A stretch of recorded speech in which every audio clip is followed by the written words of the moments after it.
The time for talking is up. It's just about time to put the football down yet again. NC State on the road in South Bend this weekend. We're going to tell you what must happen if the Wolfpack are going to pull off the unthinkable.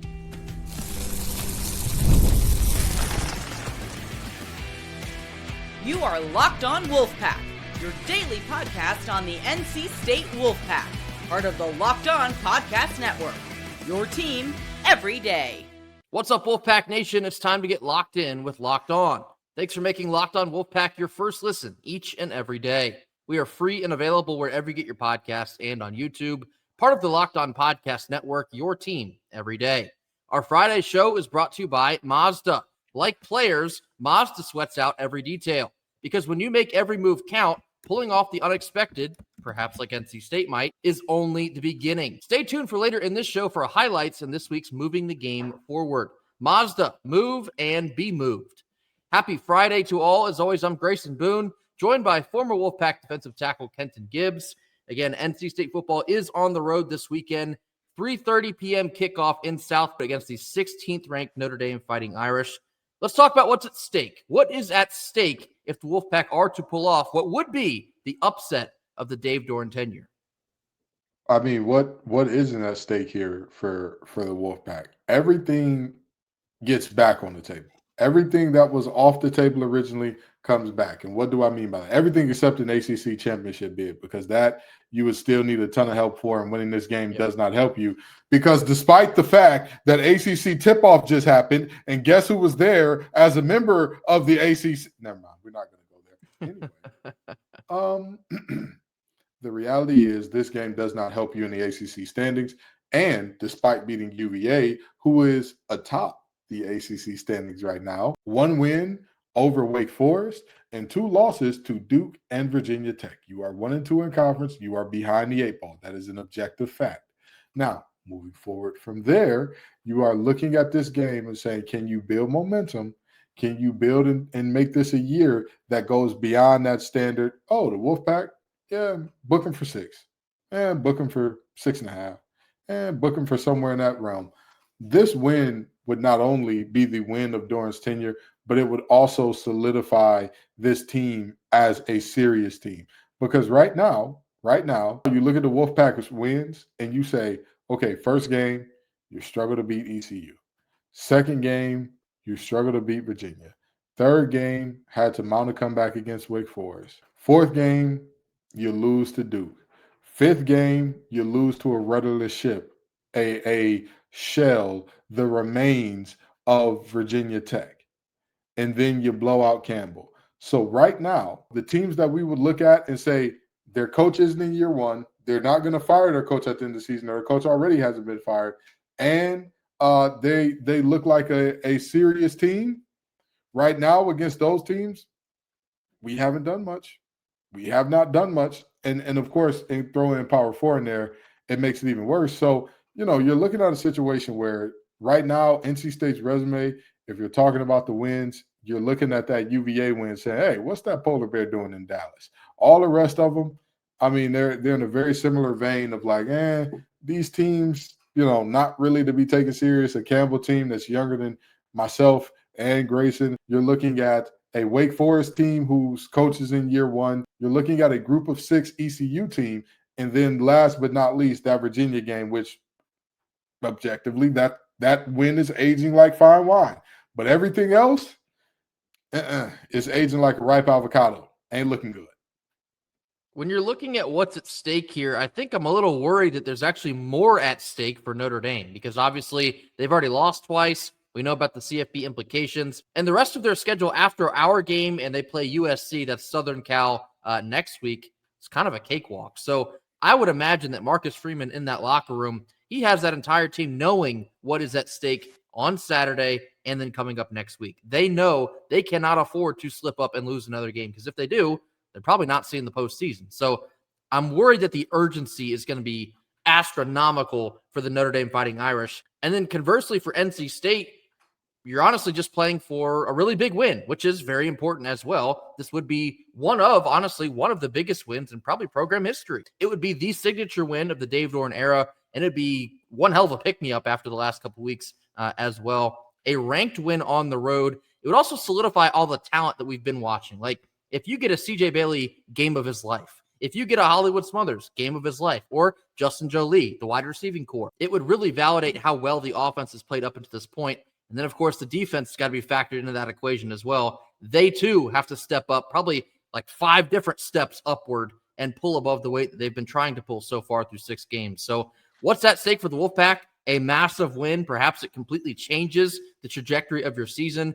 For Notre Dame, I mean, you could be looking at postseason berth is potentially on the line here. So another giant worry of mine is on a stage like this, a ranked game on the road, maybe a national spotlight, although this one's not because it's on Peacock, LOL. How many times has NC State shown up and then won that game, whether it's against Clemson or Florida State or an SEC team?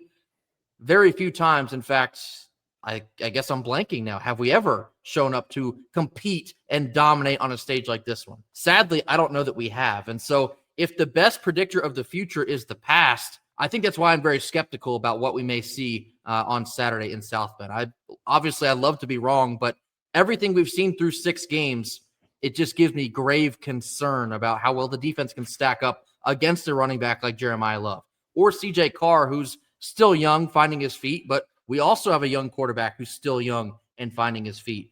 It should be a good quarterback battle nonetheless. I'll be very interested to see how much the two teams choose to air it out, but I just hope it's an exciting game because the offenses, they should provide a lot of fireworks. Like we said, if the offense shows up for NC State, this could be maybe who has the ball last. Wouldn't that be a fun game to play? A humongous game in South Bend, and I guess a really small silver lining is it's a good thing to play big games every year. There's so many programs that don't get to experience stakes like these. And so for NC State, regardless on how you feel or where the season is going, this is a massive opportunity in which Dave Doeren and a lot of this coaching staff and the players can prove a lot of themselves on Saturday.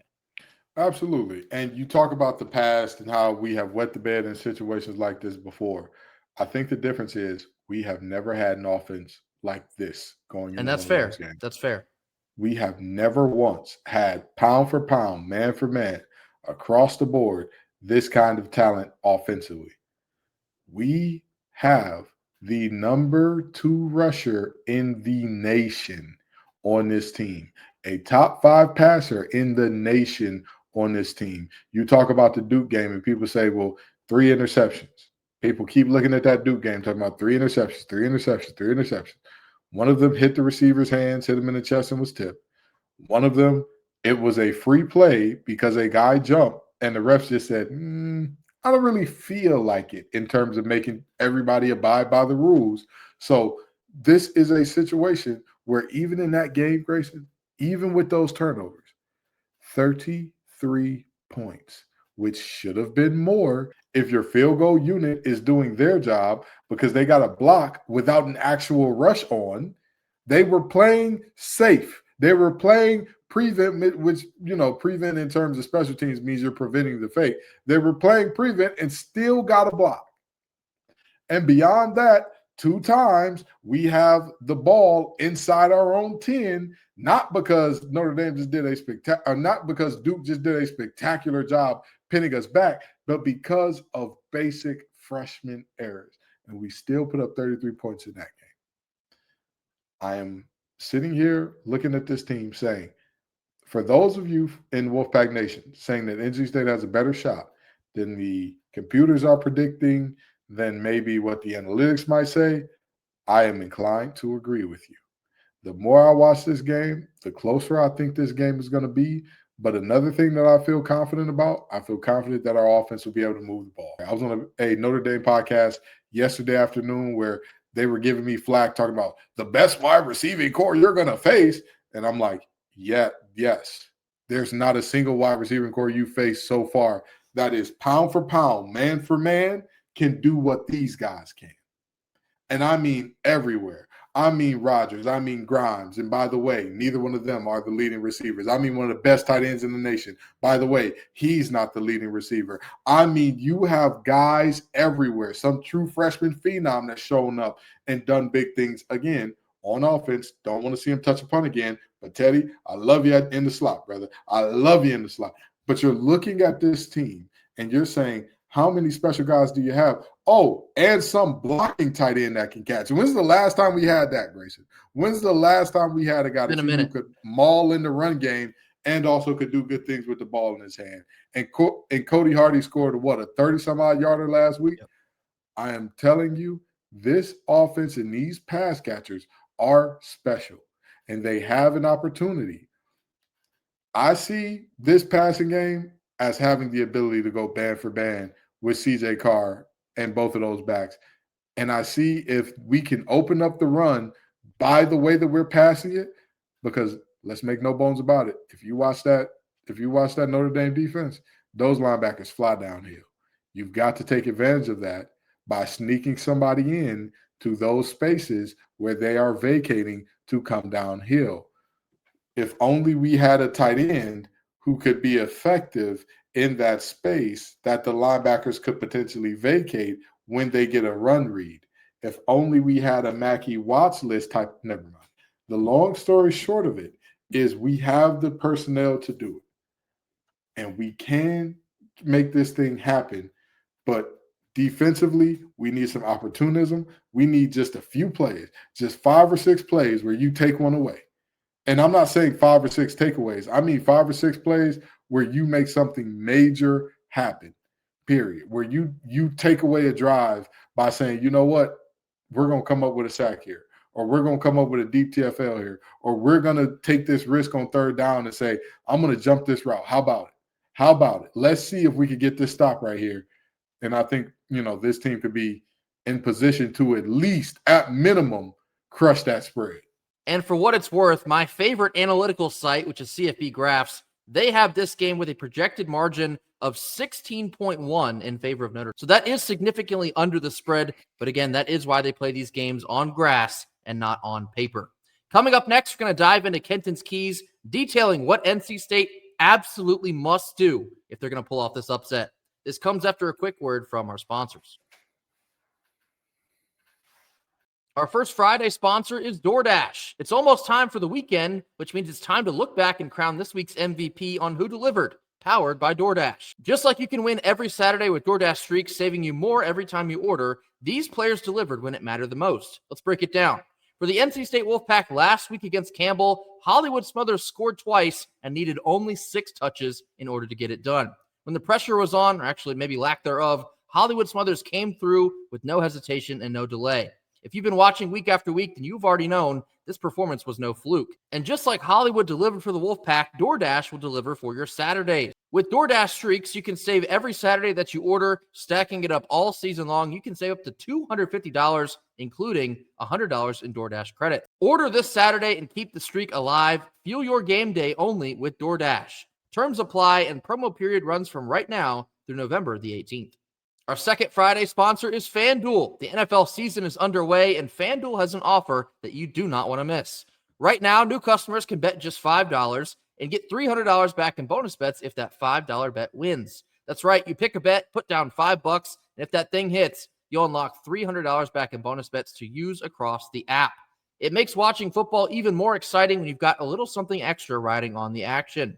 Whether you're a casual fan or you just love diving into stats, FanDuel makes the game day experience so much better. So, what are you waiting for? Visit FanDuel.com to download the FanDuel app today and get started. FanDuel, play your game. Middle portion of our Friday show. Now time to get into Kenton's keys, detailing what NC State must do in order to pull off the upset in South Bend. Here we go. Light up Notre Dame Stadium. Ladies and gentlemen, you will not win this game scoring less than 35, in my opinion. That is the bare minimum to compete in this game. And I'm not sure that wins it for you. But I think this puts you in solid range to compete. And I think you beat the spread with 35. But you need – the threshold for this one is 35 for a reason. They have allowed more than that already to an offense that I don't think is as prolific as ours. And it's possible. It's possible for you to do this. You have to believe you can do this. This has to be your floor for this game, saying – how can we go get 5 touchdown drives, 35 plus in Notre Dame Stadium? Offensive key number 2. Hey, CJ, how you doing, brother? You're my QB1, and I don't give a rat's behind what they're talking about in Coral Gables, okay? It can be the Hurricanes. It can be the Cyclones. it can be the Tsunamis. Pack info. CJ Bailey, I need you to get it done in terms of playing well against this team. Against Power 4 teams, quarterbacks have an average QBR against this team of, I want to say, about 76.8 or something along those lines. We need you to go in there and raise that up a little bit. Raise that up just a little bit. Again, Marcel Reed did a fantastic job and gave you the blueprint.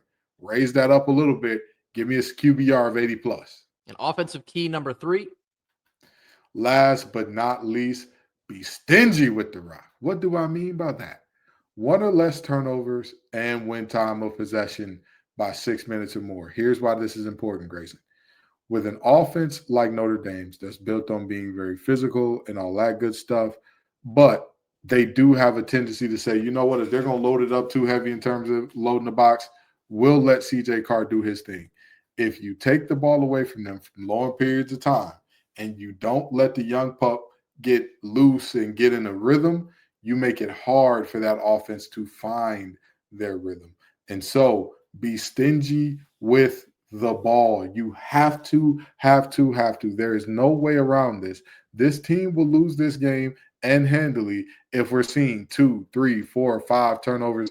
You can't do it. And this is a secondary. They're going to take risks.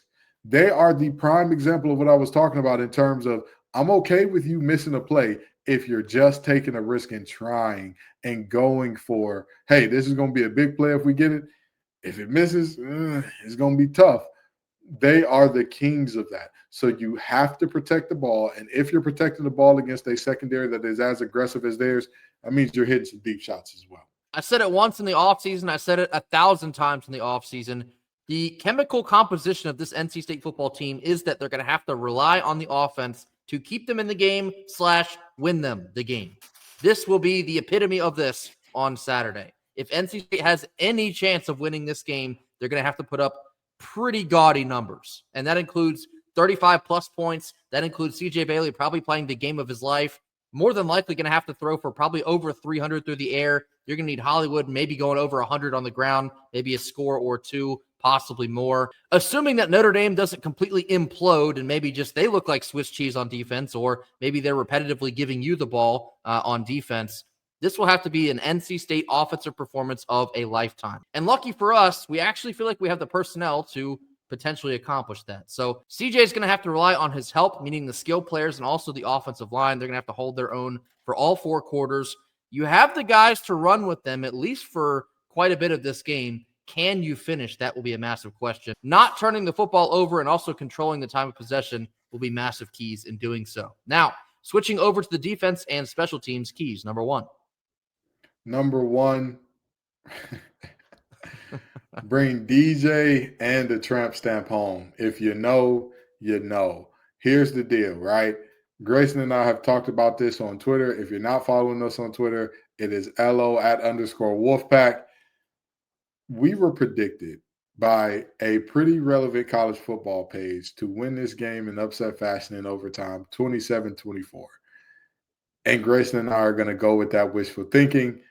And if that happens, I am getting a dog. By the way, I have never owned any type of pet in my life. Not a pet frog, not a pet rock, not any type of pet beyond maybe a balloon animal or something like that. I've never owned any animate pet ever.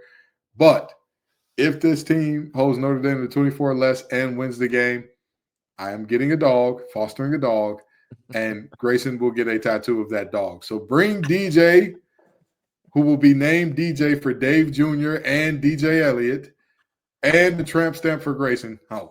Notice how Kenton goes for something wholesome to get the outcome that we're looking for. I'll foster a dog, not eat the dog's poop. Shout out to 321 Noel. No, I don't know why I decided to ruin this bet and say I'll get a tattoo of said dog if this were to happen. But if NC State can hold Notre Dame at Notre Dame to 24 or less points and win this football game, not only would it be the most impressive outing I've ever seen in my 30-year-old lifetime as an NC State fan.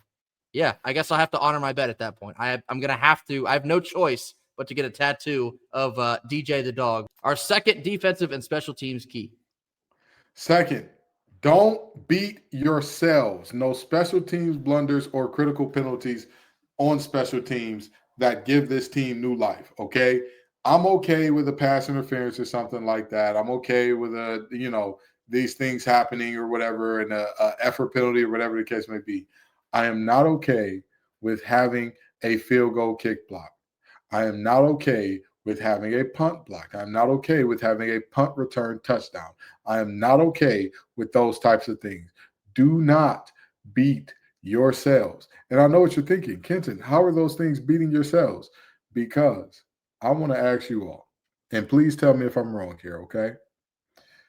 Against ECU, when we missed those 2 field goals, does ECU have better athletes than us? No. So were those 2 field goals on us, or was that on ECU? That's on us. And then the next game against UVA, when we kicked 2, the defending ACC return man of the week, was that on Virginia to say, oh, we're going to do something special to get him the ball regardless of where they kick it? Or did we just kick it dead center to the guy, knowing that Boone Kester has one of those legs that you can easily outkick your coverage? Nope, that one's also on us. Totally optional to kick it to the guy, by the way. Still did it anyway. And then in game 3 against Wake Forest, when Grayson and I said, hey, that Barnes kid, he can go a little bit. We need to keep the ball away from him at all costs. On a team where for the rest of the game, every single kick went out of the back of the end zone, how did that game start, Grayson? A kickoff that only somehow made it to the 3-yard line. Oh, okay. All right. So, and then it got returned. So it got returned for a touchdown. So again, and that's not even going into all the special teams blunders we saw do in terms of the offsides, giving them a potential chance to go for it and then a first down, or the block kick where they weren't even rushing. Special teams, please. We are begging on our hands and knees. DJ the dog is going to stay in the pound. Is that what y'all want? Is that what y'all want? Do you want Grayson's skin undefiled by a tramp stamp? Is that what y'all really want? Come on, man. Do what you got to do. No special teams blunders. Don't beat yourselves. And our third and final defensive and special teams key. Last but not least, make car drive the boat. I know I should have said make car drive the car, but we're not that corny. We're a little corny, but we weren't born on the cob here at Locked On Wolfpack. That's a dad joke you can keep for later. Anywho, hold the Notre Dame rushing attack to under 150 yards. I believe that if you accomplish this and you hold them under a certain yard per carry as well, which I couldn't quite figure out, but I believe 150 is the number in general. If you make Carr beat you, you have a better shot, even with what I've seen from our defensive backs. But again, Coach Elliott, I get it. We don't have the fleets to foot DBs. We don't have DBs that we feel like are going to crush them, man. But you know what? You know what my theory is, Grayson? He was watching the DBs get torched by our wide receivers and said, oh, boy, we're going to need to play off a lot because we can't keep up with anybody, not realizing we just have one of the best wide receiving corps in the country. Maybe we need to account for that and say, you know what? We're going to be willing to, because we have to, get up in guys' faces, play the sticks, choke things off, take those risks a little bit more once we make Carr throw the ball. But long story short, the Notre Dame rushing attack sets the table for the passing game. If we stop that early and make it a non-factor, we'll be better at stopping the passing game. And look, this is a gigantic ask. I think we can all understand that. But the only real chance NC State has on the defensive end of the ball is you have to make CJ Carr put the ball in his own hands and have to beat you through the air. And he's capable of doing that too. He's a pretty solid young quarterback, but he's still relatively inexperienced. So perhaps the NC State secondary can try to force some mistakes, even though we haven't been very good at that either. But it's a very tall task, but you have got to force the issue in the backfield, getting to CJ Carr, being able to stack the box and get off of the field on third down. How many times have you heard us say that already in just 6 games on the season? Jeremiah Love and Jadarian Price, they're probably the best 2 running backs you'll see on the same team for the rest of the season. If you can stop them, you can stop anyone. So massive opportunity at hand. The defense will most certainly have their hands full. And of course, you heard our final game predictions on our Thursday crossover with Tyler Wojak. So just to repeat them now, Kenton has a final score of 51-34 in favor of Notre Dame. My final score was 55-24. So if you're looking at taking the over, this is our advice to do so at your own risk, But if there was one single play we could play for this one, I think we're going to look at that over and we might just smash it. That will do it for our Notre Dame pregame coverage on the week. Of course, we will be live postgame on Saturday evening following this one, hoping for a good one, and perhaps we do see a lot of offensive fireworks. Coming up next, we're going to shuffle over to the hard court. ACC tip-off was in Charlotte, and Will Wade had a lot to say. More on this after a quick word from our sponsors. Our third Friday sponsor is brought to you by Mazda's Moving the Game Forward. For those who believe it's not just about playing the game, it's about redefining it.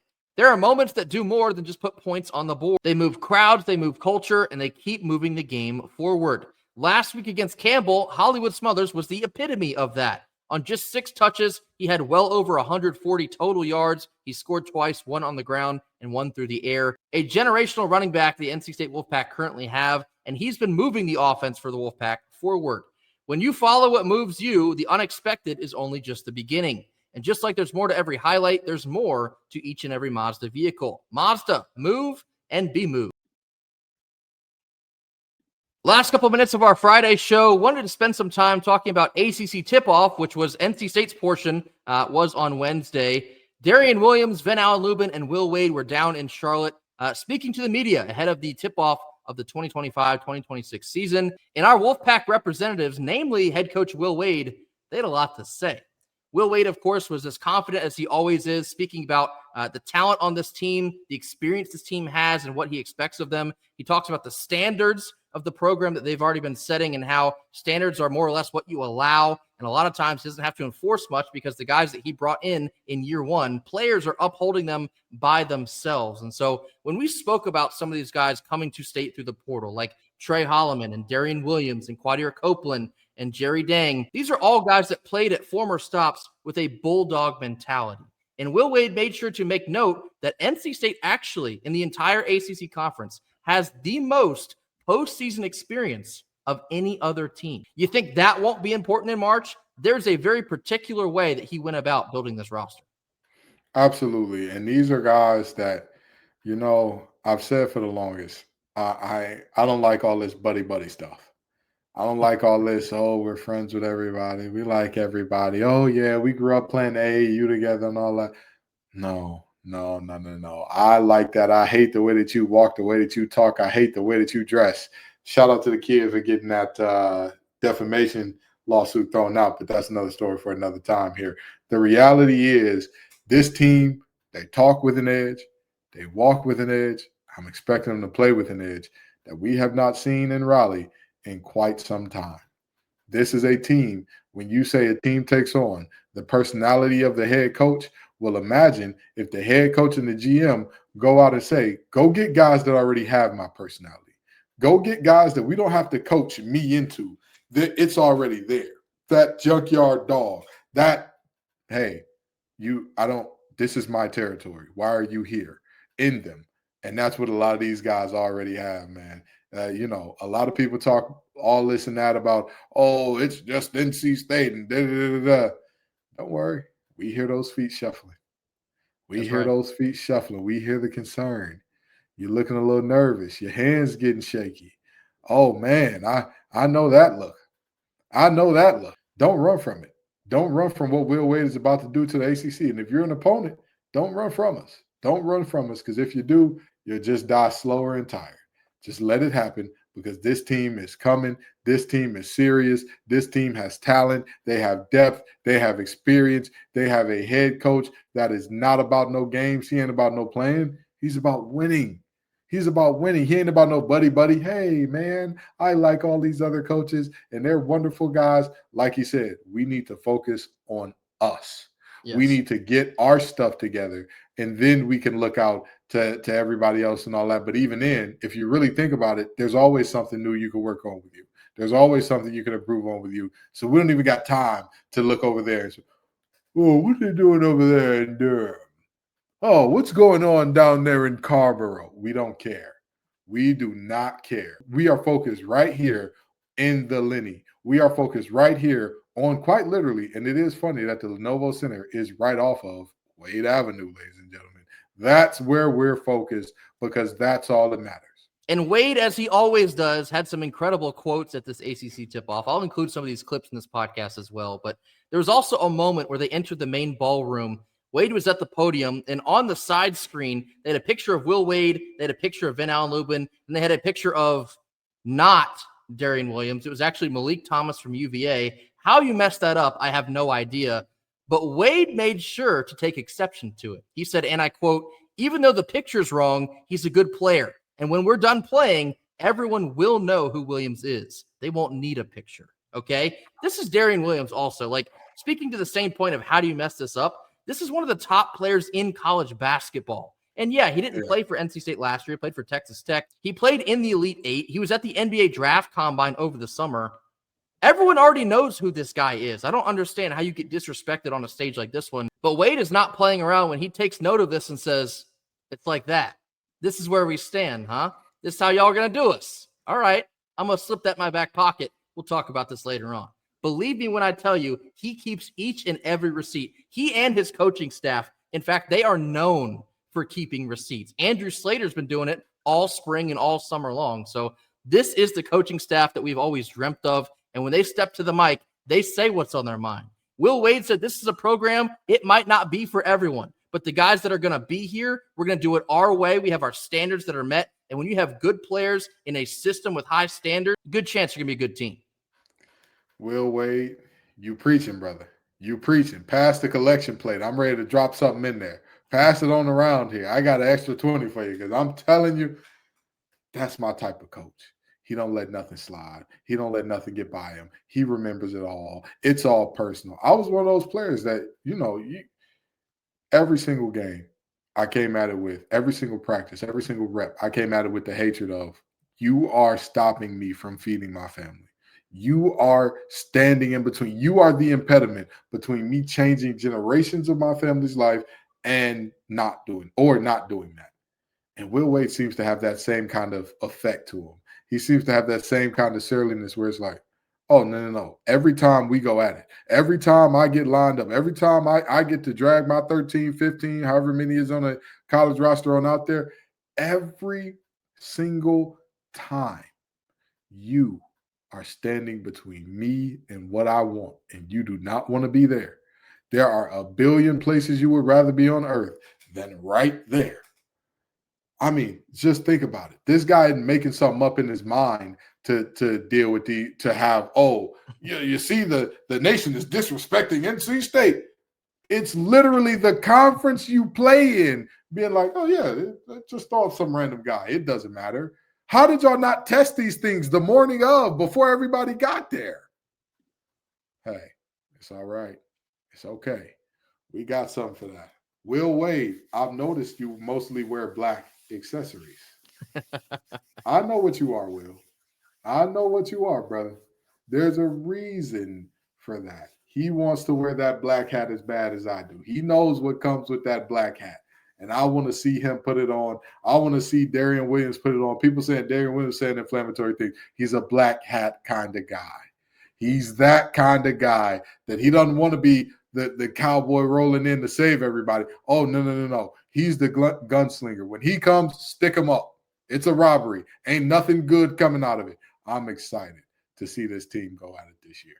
The last part about Darian Williams on the OG podcast, he said that he already doesn't like Hubert Davis because of the way that he did not only Van Allen Lubin wrong, but also his former Texas Tech teammate Kerwin Walton wrong when he too was at the Dirty Foot Club. So Darian Williams is already coming to state with an internal hatred of the Dirty Foot Club.